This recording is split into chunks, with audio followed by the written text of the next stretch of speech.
Staying warm during this winter's extreme cold is becoming more and more expensive, especially for those using propane to heat their home. The national shortage we've been keeping an eye on for the past few weeks could soon become much worse. In tonight's top story, News Channel at 9's Mike Brooks brings us the latest on the impact of a national propane shortage and how businesses are coping.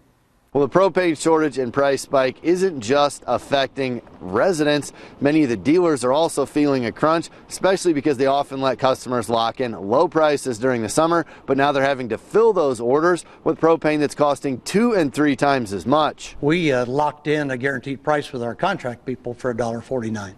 And right now, what's it going for? $4.99. Kurt Strode, owner of Strode Farm Service, says his business can't take much more of this. He says he got a call from one wholesaler offering propane, but at $8.99 per gallon. I think the supplies are really tight. I think that's legitimate.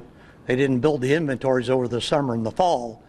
But now when you're out and desperate for a load of propane, people can get whatever they can get.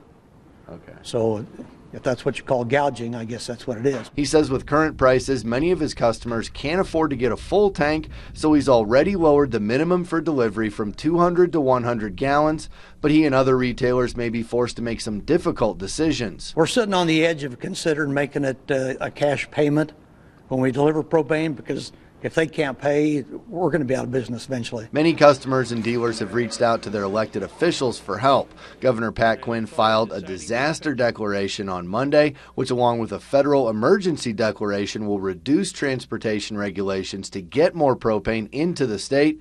Some lawmakers want further action taken to help both businesses and customers getting pinched. We need to look at ways in helping consumers with those costs, and we also need to look at the possibility of providing some low-interest loans to small businesses so that they can actually fill their trucks up and bring them back to the communities. Kurt Strode tells us his business locks in much of its propane in the summertime as well, but a lot of that just hasn't been available right now.